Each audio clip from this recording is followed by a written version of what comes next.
로부터 자유롭냐라고 생각할 수 자유롭다고 생각하실 수 대한민국 언론은 중국에 잠식되고 있습니다. 따라서 신제국주의에서 우리가 가장 중요시 배워야 되는 것, 중국산 신제국주의를 저지하기 위해서는 친중화된 언론의 위험성이 어떤 것인지를 알아야 하기 때문에 제가 오늘은 친중 언론의 친중화의 위험성에 대해서 딱 3가지만 말씀드리도록 하겠습니다.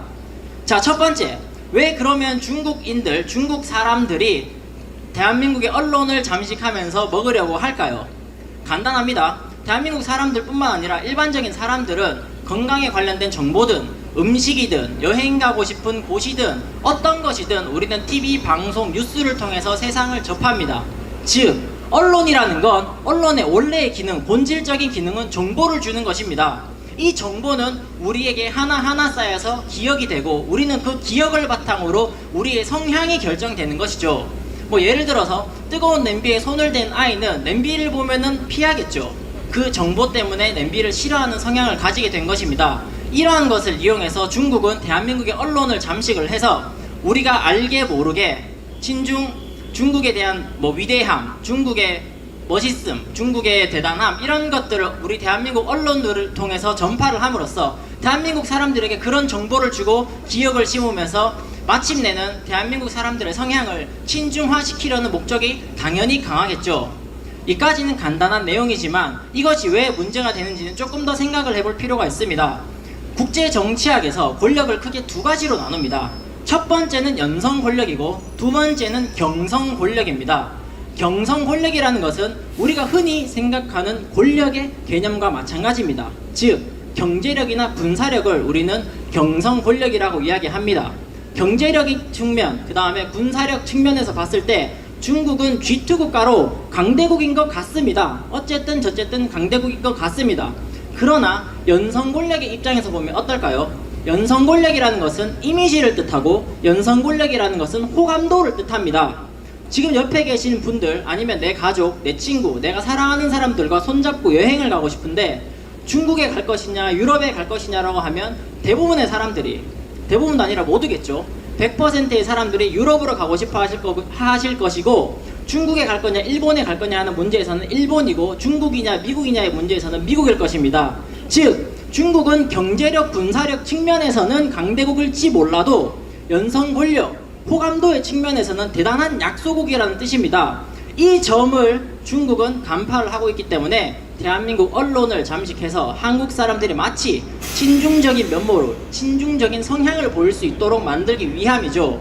이거는 단순히 대한민국 사람들이 중국을 좋아한다라는 문제에서 끝나지 않습니다. 가까운 예시가 있습니다. 지금 좌빨들이 하는 반일 운동입니다. 언론에서는 반일 사상을 이야기하고 전교조 선생들도 반일 사상을 이야기합니다. 그러면 어떻게 되겠습니까?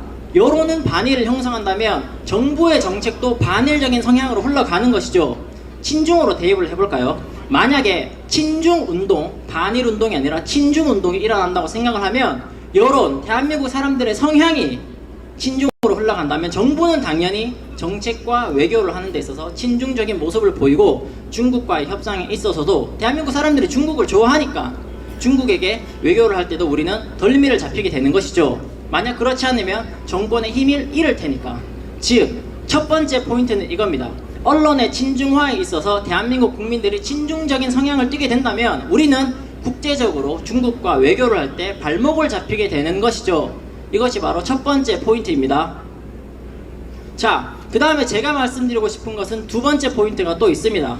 두 번째, 신문, 방송, 언론이 메이저 언론이라면 일반적으로 우리는 인터넷을 통해서 무엇을 합니까? 댓글을 쓰고, 아니면 이런 식으로 시위 현장, 콘서트 현장에 나와서 우리의 아젠다, 우리의 뜻이 얼마만큼 모여있다라는 세력을 보여주기도 하죠. 박근혜 대통령 탄핵 당시를 우리가 생각을 해봅시다. 그때 당시 인터넷 여론에 중국 댓글부대 알바들이 뛰어나와서 자기네들에게 유리한 입맛에 있는 기사에는 좋아요를 도배를 하고, 자기네들에게 불리한 기사에는 싫어요를 도배를 합니다. 여론을 조작하는 것이죠. 반일 운동 지금 있는 것도 마찬가지입니다. 중국인들이 과연 한 명도 없고 동원되지 않았다고 장담할 수 있습니까? 박근혜 대통령 탄핵 당시에 몇십만 명, 몇백만 명이 모였다고 하는 그 곳에 중국인 유학생들이 없었다고 할 수 있습니까? 실제로는 중국인 유학생들이 무수하게 많이 모였습니다. 즉 중국 두 번째, 중국의 친중 언론화의 두 번째 문제는 바로 중국인 유학생이나 혹은 본토에서 있는 댓글부대 알바들로 대한민국의 여론이 아닌 우리 국민들이 원하는 것이 아닌 여론을 조작함으로써 친중적인 행태를 보이게끔 마치 겉으로는 대한민국이 중국을 좋아하는 듯한 모습을 보여주게끔 만드는 것이 바로 두 번째 포인트고요. 가장 중요한 건 세 번째 포인트입니다. 박근혜 대통령 탄핵 당시를 제가 다시 한번 예시를 드리자면 그때 많은 정치인들과 연예인들이 사드 문제를 가지고 헌법을 강의하느니 어쩌니 강연을 하느니 등등 하면서 헛소리들을 하면서 다녔습니다. 그거는 국내적인 문제고 국제적인 문제로 중국은 그때 어떤 목소리를 냈습니까? 박근혜 대통령 만약에 너 사드를 설치하면은 대한민국이 망할 수준으로 무역 보복을 하겠다. 더 심한 것은 사드를 설치하면 박근혜 대통령을 탄핵시킨다는 이야기를 했습니다. 즉 중국은 내정 간섭을 하겠다라는 것인데 실제로 박근혜 대통령은 탄핵이 되었고요. 박근혜 대통령이 탄핵된 이후 당선된 문재인 대통령은 중국몽을 꿈꾼다는 이야기를 하고요. 어쨌든 이 사실은 지금도 시간이 흘러 우리의 과거가 되었죠. 핵심은 이겁니다. 미래에 일어날 일은 중국이 말했고 그것은 현실화되었고 지금은 과거가 되었습니다. 중국이 어떤 미래를 설정을 하고 그것이 현실이 되고 여론을 이용해서 현실을 만든다면 그것이 과거가 되고 시간이 더 지나 역사가 된다면 20년 뒤에는 박근혜 대통령이 탄핵되었다는 사실을 우리 아이들은 교과서에서 배우게 되겠죠. 그리고 이 역사라는 것은 무엇입니까? 우리 민족의 혼 아니겠어요?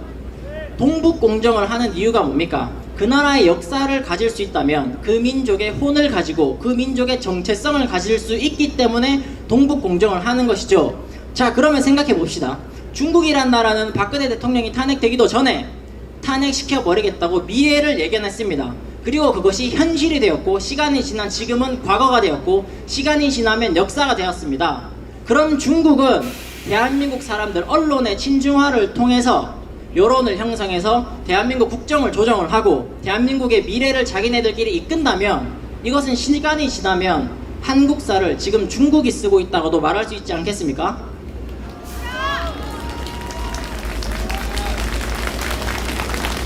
자, 결국 이겁니다. 중국은 언론이라는 붓을 통해서 대한민국의 미래를 그리고요.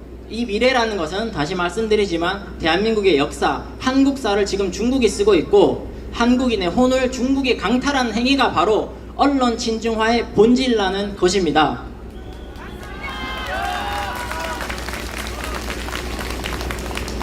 오늘 내용을 제가 간단하게 요약을 해드리겠습니다. 세 가지의 요점만 말씀을 드리겠습니다. 첫 번째로 언론이 친중화되면 대한민국 사람들의 성향이 중국에 친화적이게 되고 이것은 외교적으로 매우 불리하게 작용을 합니다. 두 번째, 언론이 친중화가 된다면 그리고 언론의 친중화가 되고 댓글 부대 같은 중국 댓글 부대들이 대한민국에 잠식을 해서 지금 박근혜 대통령을 탄핵시켰듯이 그런 방법을 계속해서 쓴다면 대한민국 국민들의 목소리, 우리가 모여있는 이런 목소리는 가려지고 중국인들의 목소리만 드러난다는 문제점이 있고 가장 중요한 것은 지금 중국이 첫 번째, 두 번째의 무기를 가지고 대한민국의 미래, 대한민국의 국정을 가지고 논다면 결국 한국사는 중국인이 쓰는 꼴이 되는 것입니다.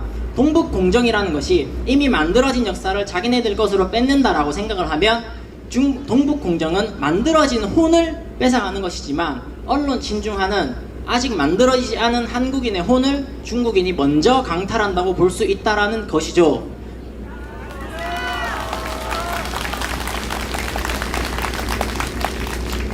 자, 이 제가 말씀드리는 메시지, 가장 중요한 언론 친중화의 본질, 한국인의 혼이 위협당하고 있다라는 사실, 동북공정은 만들어진 혼이지만 언론을 이용하면 만들어지지 않은 한국인의 정체성이 위협받는다는 메시지를 기억해 주시기 바랍니다. 제 이름 까먹으셔도 되고요. 뒤에 있는 많은 공연에서 여러분들 열심히 즐기시고 할 수 있는 거 다 하시고 목소리 높이시면서 저희 아젠다를 응원해 주시되 집에 갈 때는 제 메시지 그리고 그 뒤에 많은 연사님들이 하실 메시지를 기억해 주셔야 합니다. 만약 메시지가 기억에 남지 않는다면 저는 개인적으로 그 집회는 망한 집회라고 생각을 합니다.